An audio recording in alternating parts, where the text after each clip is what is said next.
And what about Biden's announcement that he's sending in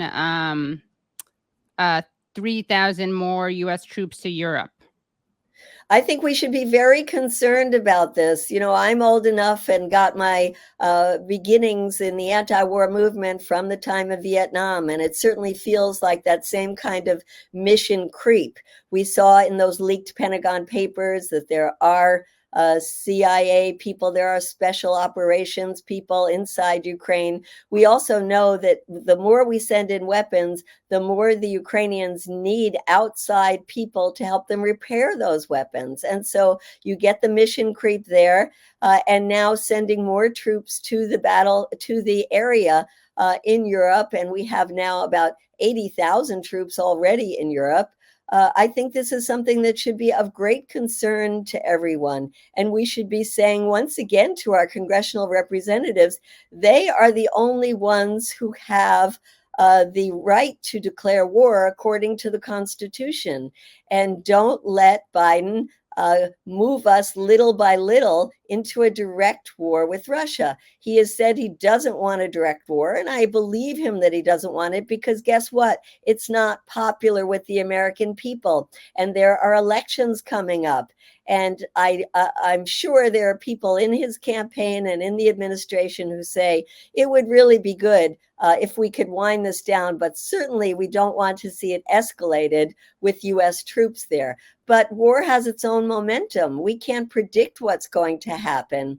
And the Ukrainians have been asking for more and more and more. And certainly it's in their interest to provoke some kind of incident in a NATO country that would force the invocation of Article 5, meaning an injury to one is an injury to all. We'll have to step up our involvement. And there we would be in the midst of a direct war with Russia.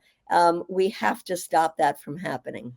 Yeah, and in terms of, the comment that it would be peace on Russia's terms, isn't peace better than war? Peace on Russia's terms better than endless war? I mean, and when is it going to not be also? Like, Russia does have an advantage because of the size of the country. And when is it not going to have that advantage?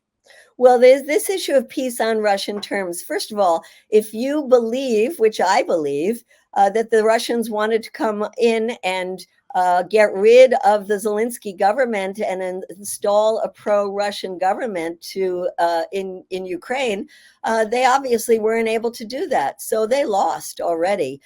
They are trying to hold on to the 20% that they managed to get back, and also Crimea, which they've had since 2014.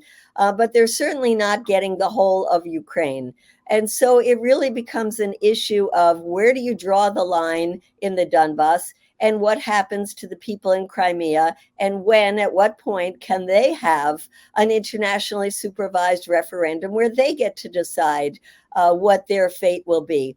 Those are the kinds of things that have to happen. So each side has to make compromises. That's what negotiations are about. And they have to sweeten those compromises so they can go back to their own people and put them in some kind of context as if there were a win for this. That's what you can call an off-ramp.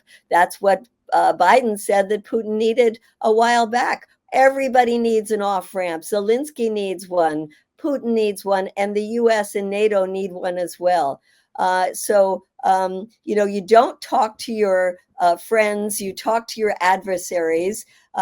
There are plenty of reasons to think that Putin is a terrible, brutal invader who should at some point in his life face charges of war crimes. But now is not the time to do that. Now is the time to get him to sit down at the table.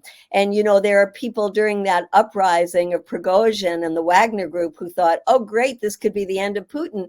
Uh-oh, if that was, imagine if you had somebody else who came in.